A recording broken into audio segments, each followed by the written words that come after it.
bẹ̀rẹ̀ tí ó gbógun tí ó ṣe gbá tí láì ẹni tí ò tiẹ̀ rojú nìyẹn o ìwọ Sọjí kùkùtàkété Sọjí kúkúrú Sọjí kùkùté ó dayérú èṣù tó gbénú ẹ ó dayérú. Adeo Block Space TV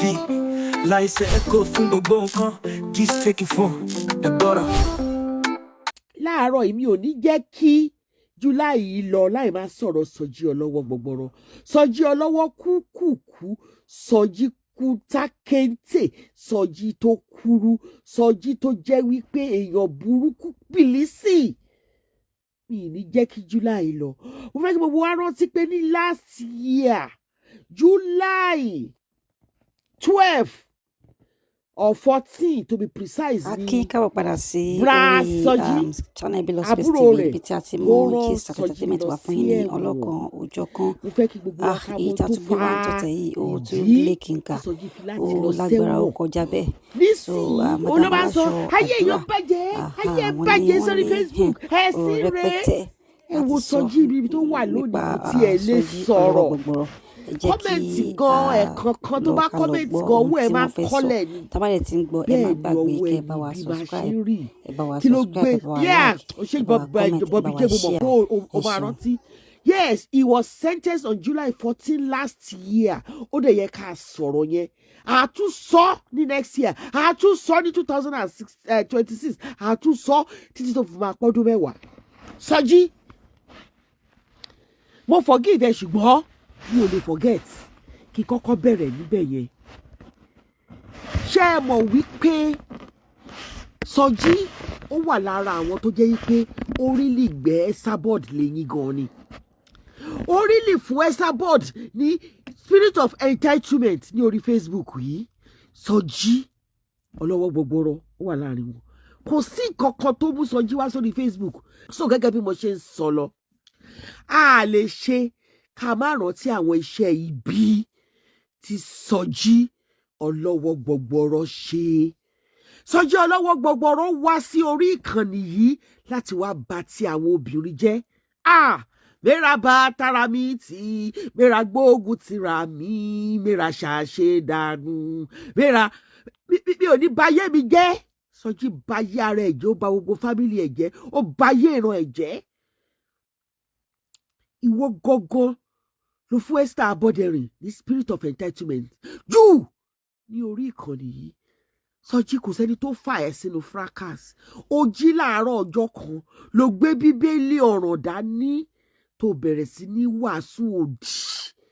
táwọn èèyàn rò pé yọ̀ gidi ni ẹ́ ló wá gbé Fọláṣadé Ọlátúnjí ló gbé lórí àtẹ ló pàǹtẹ̀tẹ̀ ẹ̀ títí tọmọ yẹn tó fi fẹ́ lọ gbé bleach mu gbogbo ẹni yes gbogbo ẹni tó gbógun tì láyé Arámidé Mágbégún how are you my darling sister yes he may still be on license if he break any condition he has to go back and finish his full time bẹ́ẹ̀ ni Suzureti Sọjí ọlọ́wọ́ gbọgbọrọ Arámidé Mágbégún how are you my darling sister God bless you Sọjí Fọláṣadé Ọlátúnjí a very meek and gentle lady kì í jà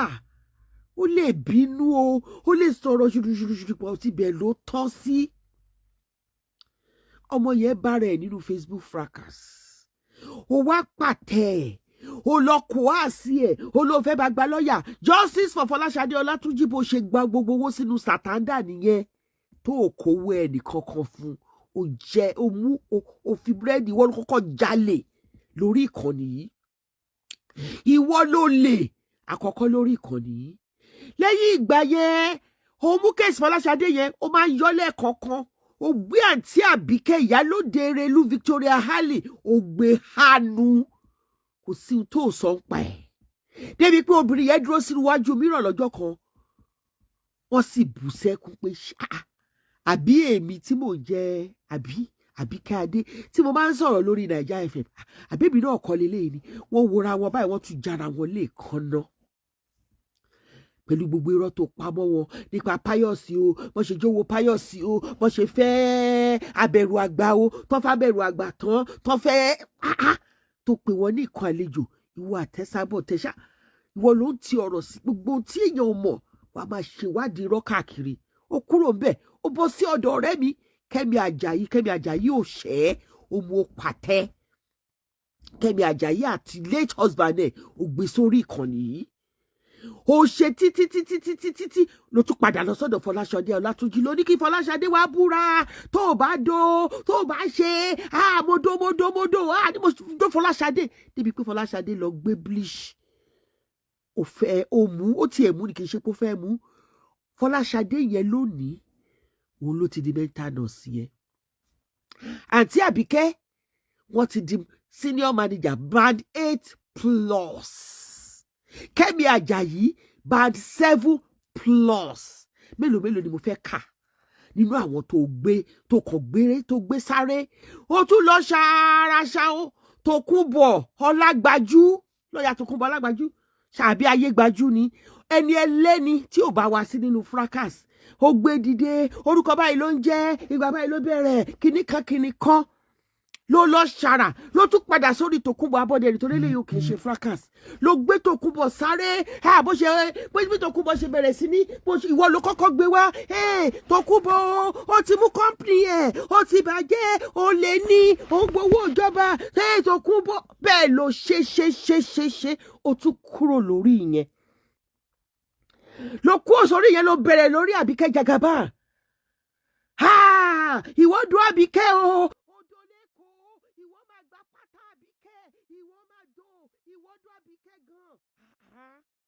Ìwọ nìkan ó kú olórí yẹn ló bọ́ sórí ẹni lògùdì mú ló gbóbìnrin yẹn ló bùtú tá tí yẹn sẹ́kẹ́ tó ń bá rí ẹ ní ìsọjí kankan àbí ìkórè kankan òun á lù ẹ́ òun á bàtà yí ẹ jẹ́ ó kúrò lórí ẹ̀ ó bọ́ sórí Adamáyọ̀wá ó kúrò lórí Adamáyọ̀wá ó bọ́ sórí Tóyìn kí lorúkọ Tóyìn yẹn náà Tóyìn kan báyìí o tó wà ní Woolwich yẹn kí ni mo fẹ́ forúkọ ọmọdé ṣe ó lọ yá góòdì ó jí góòdì ó ṣe góòdì ó ṣe gbá ó kúrò lórí ẹ̀ ó bọ́ sórí mi ó bú ní ó máa ṣe léṣe ni ó máa pa ní àfìgbà tó bá gba pin nọ́mbà ẹ̀ láì ṣẹ́ láì rò ó gbé mi lọ sí NMC ó kú nígbà tó ń ṣe tèmi ló bọ́ sórí Fúnmi Beauty World ló mú ọmọbìnrin yẹn ló rá róbóróbó ìwọ kínkínní tó yẹyẹ thank you Bobby J ló mú Fúnmi Beauty World ìwọ ló máa jù báyìí lọ torí pé o ti ní platform nítorí pé àwọn èèyàn wọ́n like irọ́ wọ́n like rìkíṣí wọ́n like àgàbàgebè wọ́n kú jìǹbà sórí platform ẹ̀ tó bá tàn báyìí wọ́n kè máa dúró ni ó kúrò lórí ẹ̀ ó bọ́ sórí post and ponder ó bẹ̀rẹ̀ tí ó gbógun tí ó ṣe gbá tí láì ẹni tí ò tiẹ̀ rojú nìyẹn o ìwọ Sọjí kùtàkété Sọjí kúkúrú Sọjí kùkùté ó dayérú èṣù tó gbénú ẹ ó dayérú gan Sọjí mi ní jẹ́ kí July lọ every July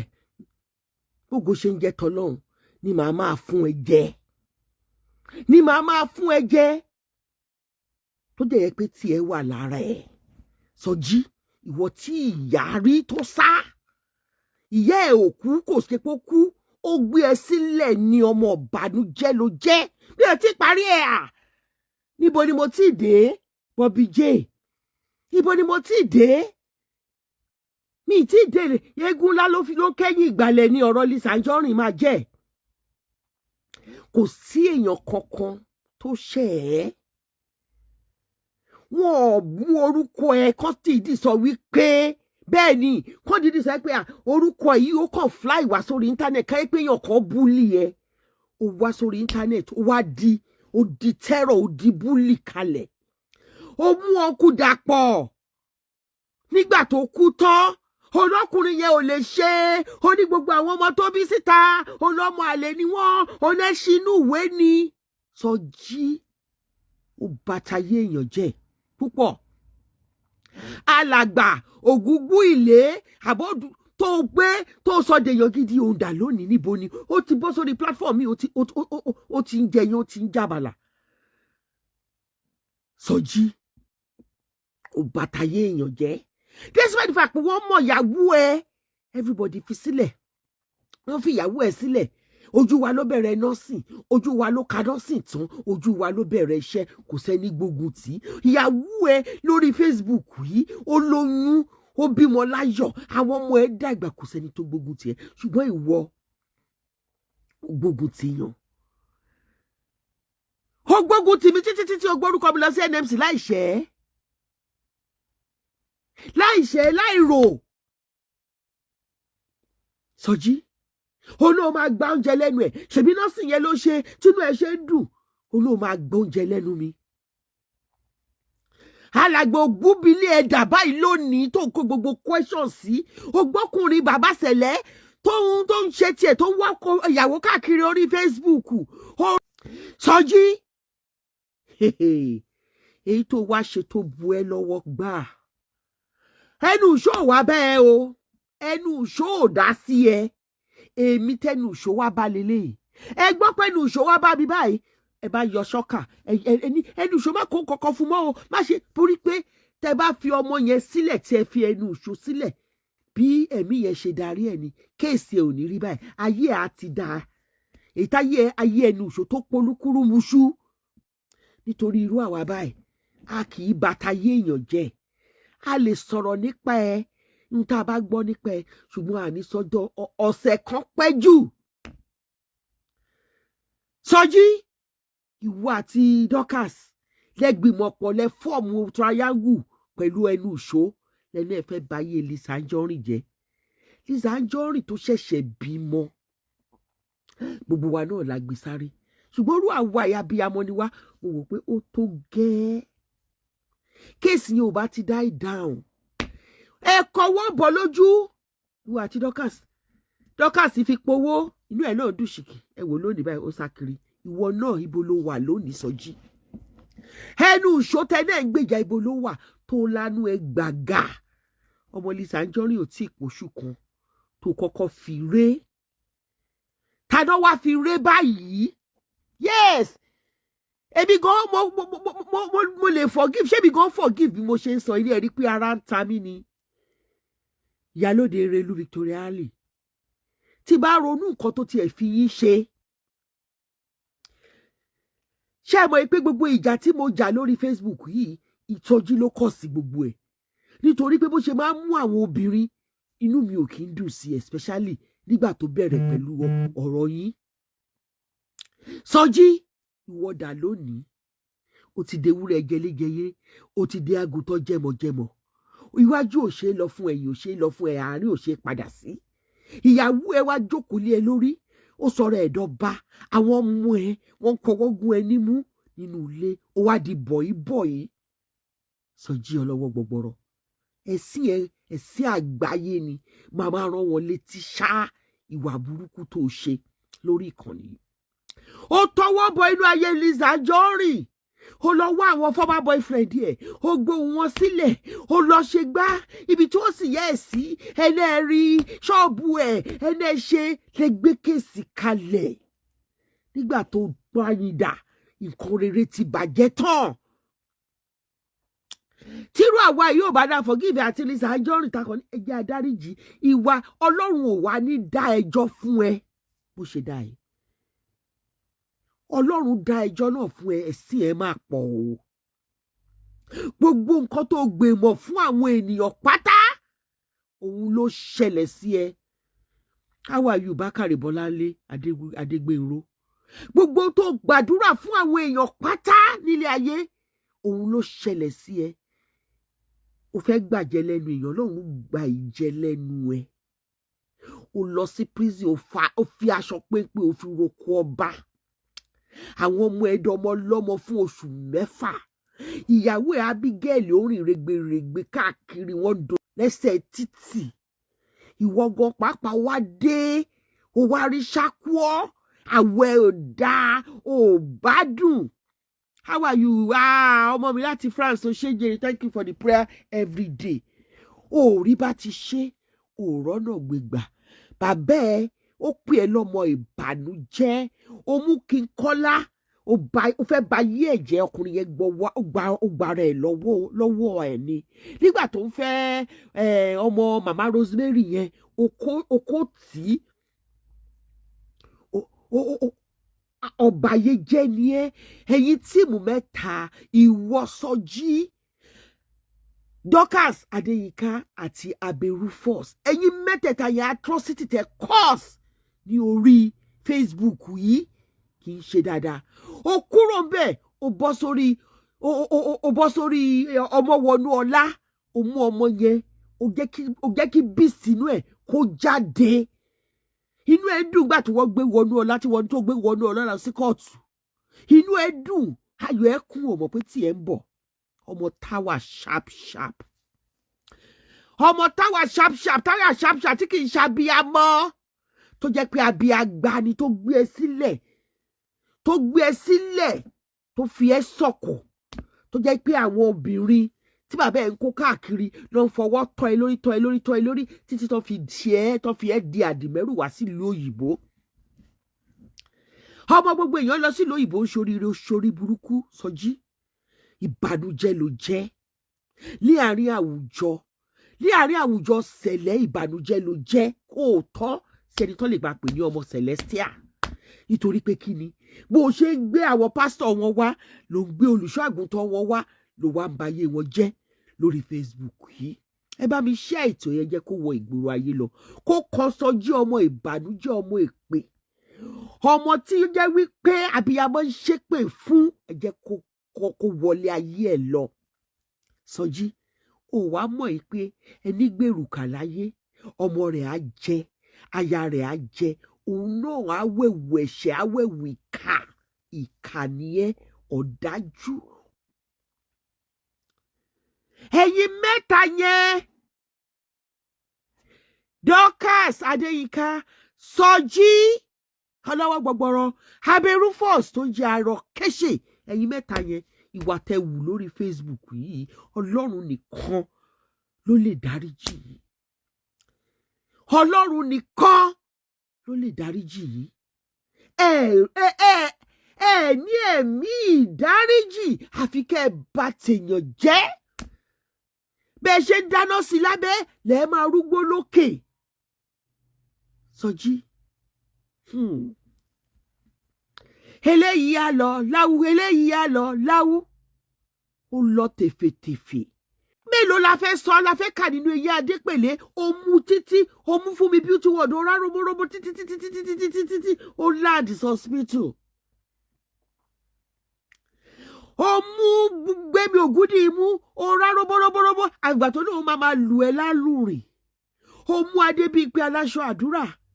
tó jẹ́ single parent tó dání kan rán rẹ̀ nílùú òyìnbó tí mo dání kan tọ́ ọmọ mẹ́ta tí mo rán ara mi ní nọ́ọ̀sì tí mi ò fowó ìjọba lọ tó jẹ́ pé ní ọdún 4 tí mo fi ṣe nọ́ọ̀sì ní Republic of Ireland Titus ni àwọn ọmọ mi jẹ tó jẹ́ pé dìsí táwọn ọmọ mi bá rí Titus wọ́n máa sá lọ ní tó jẹ́ pé Primark là ń wọ̀ Primark àbíkílẹ̀ ń porúkọ ẹ̀ Pennis ni wọ́n ń pè ní Island tó jẹ́ pé òun là ń wọ̀ ìyẹn ni mi ò ṣe mọ designer wọ̀ ń tà ń wọ̀ nìyẹn aṣáàdẹ̀ ń bẹ́gbẹ́jọ ó wá wò mí sùsùsùsù láìṣẹ́ láìrò ó kọrúkọ mi ó gbé mi lọ sí NMC ṣé o rò yí pé NMC jẹ́ bí kan tó ti jẹ́ pé wọ́n ní investigate mi Omúbùkọ́lá jésè ó kẹgbàdá ní ó lọ sílé alọmáyọ̀wò náà máa lù ú ó wá sí Manchester lọ́jọ́ tí Ṣadé ṣí ṣọ́ọ̀bù ẹ̀ ó lọ sílé Bùkọ́lá jésè ó kẹgbàdá ní ó náà máa lù ìwọ iná nítorí power of the media nítorí pé power of followers àwọn followers ẹ̀yẹ wá dà lónìí Sọjí àwọn followers ẹ̀ dà nígbà tí wọ́n rí máa di ẹmọ́nú ẹ̀wọ̀n àwọn followers ẹ àmàrí wọn ò máa wá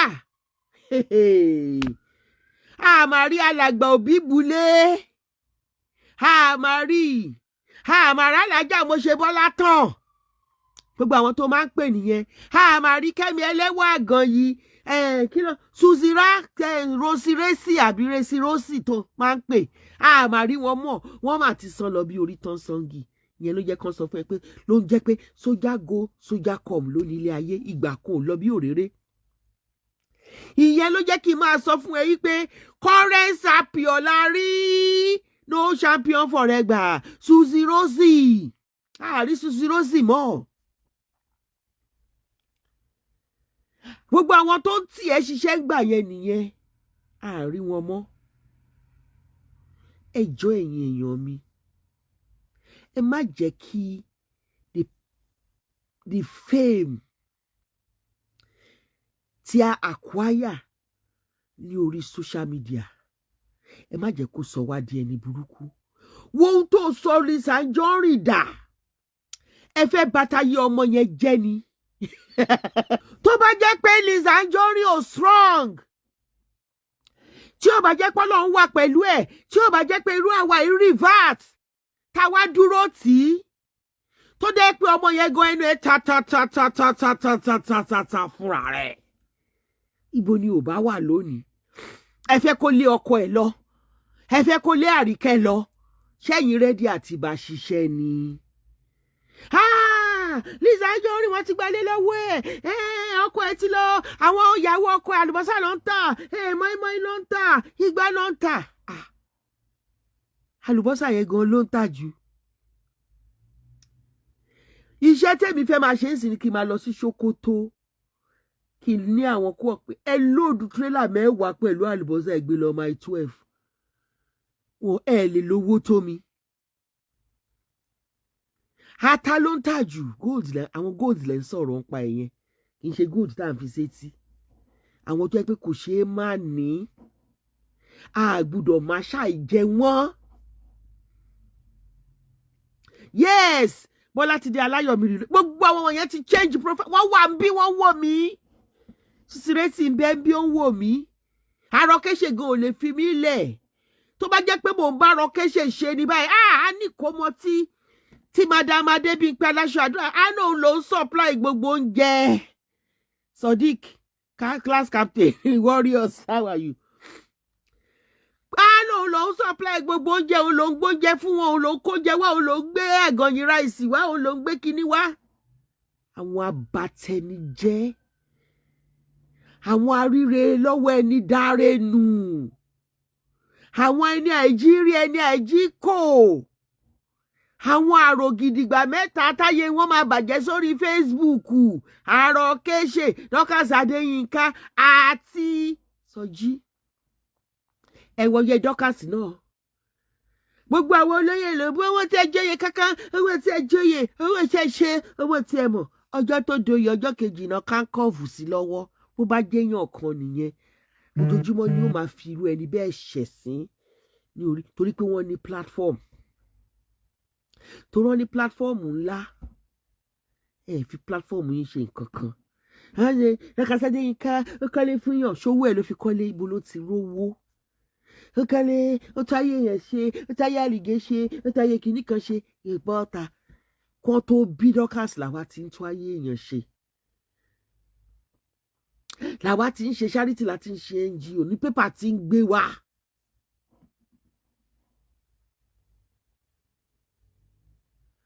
àwọn ò sí lórí pé ká máa tọrọ owó everyday lórí social media. àwọn United Nations UNFPA UNICEF àwọn tó sponsor wa nígbà táwa ń fi ṣiṣẹ́ ṣe nìyẹn.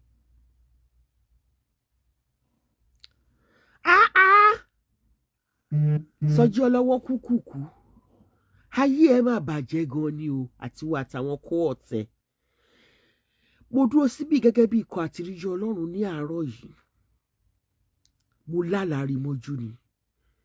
tó nóhun ní ojú àlá yẹn ó kó àwọn ọmọ ẹ̀ àtìyàwó ẹ̀ wọ́n wọ aṣọ Sele wọ́n wá ní wọ́n relocate. Sọjí ó fẹ́ yípo padà abẹ́ tọwọ́ bọ̀ torí pé ayé àwọn tó bàjẹ́ tó fi ọ̀rọ̀ ẹnu bàjẹ́ wọ́n ṣẹ̀ṣẹ̀ ń heal ni àfi tí gbogbo wa bá heal tán pátápátá. Débi pé odidi àgbàlagbà dúró síwájú mìíràn wọ́n ń sunkún wọ́n wá ń pè hello Bímpé hello sis mi mo ní yes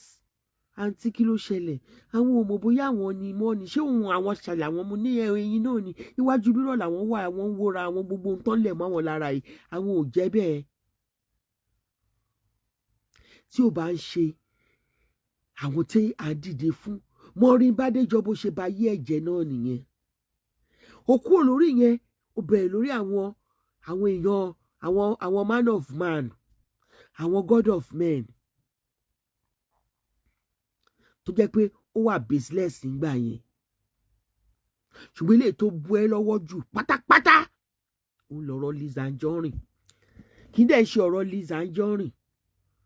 nítorí Lizzy Anjorin fúnra rẹ̀ kan ó ta lẹ́nu. Ṣùgbọ́n ọmọ ẹ̀ Florida ọba ṣetán má kù ọmọ yẹn tẹ bá mọ ìhà tí Ọlọ́run kọ sí ọmọ yẹn tí ẹ bá mọ iye adé tó wà ní orí ọmọ yẹn ẹ̀yin èèyàn ẹ máa sá lọ ni. Ọmọ yẹn ló fìyà jẹ ẹ́ ọmọ ìkókó ọmọ ẹ̀jẹ̀ wọlé ní àkọ́kọ́ tó kọ́kọ́ gbé ọmọ yẹn ṣépè láì ṣẹ́ láì rò ẹ́ láì mọ Fọláṣadé ẹnu ìṣórí tó jẹ́jẹ́ pé ó wá gbé rọ́bàǹtàbàǹtà lé wa lọ́wọ́ ní pé ṣìfìlà tí ò bá òun tó àwọn ọmọ òun gbé àràás àwọn ọmọ tó ń sọ yẹn láti kọ́ ló bí wọn láti kọ́ bẹ́ẹ̀ ni ibi tó ń lọ nìyẹn nítorí lọ́wọ́lọ́wọ́ ilé ayé ti sùn kò ṣiṣẹ́ ó fẹ́ gbaṣẹ́ lọ́wọ́ mi Ọlọ́run gbaṣẹ́ lọ́wọ́ ẹ̀ ó fẹ́ ba yí àwọn èèyàn jẹ́ Ọlọ́run ba yí ẹ jẹ́ Ọlọ́run fi ẹ́ há sí àhámọ́ fún odidi oṣù 9 ló fi wà ní àhámọ́ tó mọ tó ń lọ láyé tó lè sọ pé nǹkan báyìí ló fẹ́ jẹ́ tó gbogbo àwọn tó jẹ́ wípé wọ́n pè ẹ́ léèyàn gidi tó fi nǹkan pamọ́ sí ẹ lọ́wọ́ gbogbo wọn ló tú àṣírí wọn pátá ó fẹ́ mú Àbíkẹ́ Jagaban Tolúlọpẹ́ ọmọ olówó gábà ó fẹ́ gbọ̀n yẹ́bẹ́yẹ́bẹ́ ó fẹ́ fàyà ṣùgbọ́n kàkà bẹ́ẹ̀ ìwọ lọ́lọ́run fàyà ó fẹ́ mú Lizzy Anjorin ó fẹ́ bayé ẹ̀jẹ̀ ṣùgbọ́n kàkà bẹ́ẹ̀ ìwọ lọ́lọ́run bayé ẹ̀jẹ̀ ó mú Láti Chief Láti ààrẹ bọ́ba ṣèlú of Iledanland ó fẹ́ mú ayé ó fẹ́ bàjẹ́ ṣùgbọ́n ìwọ láyé ẹ̀ bàjẹ́ ìṣerere gbogbo wa ó wá ṣe ó wá ń fetí gbọ́ ó rí lẹ́yìn ẹ̀ ìyálóde jẹ ìyálóde lẹ́yìn ẹ̀ ni Lizzy Anjorin ló jẹ yèyé oge ló jẹ yèyé mẹ́ṣọ́ lẹ́yìn ẹ̀ ni mo jẹ yèyé fìwà sọ̀rọ̀ lẹ́yìn ẹ̀ láyé mi dára lẹ́yìn ẹ̀ ni mo márí ọmọ lẹ́yìn ẹ̀ ni mo bí ọmọ Sọjí iṣẹ́ nọ́ọ̀sì tèmi náà wá ń lọ síwájú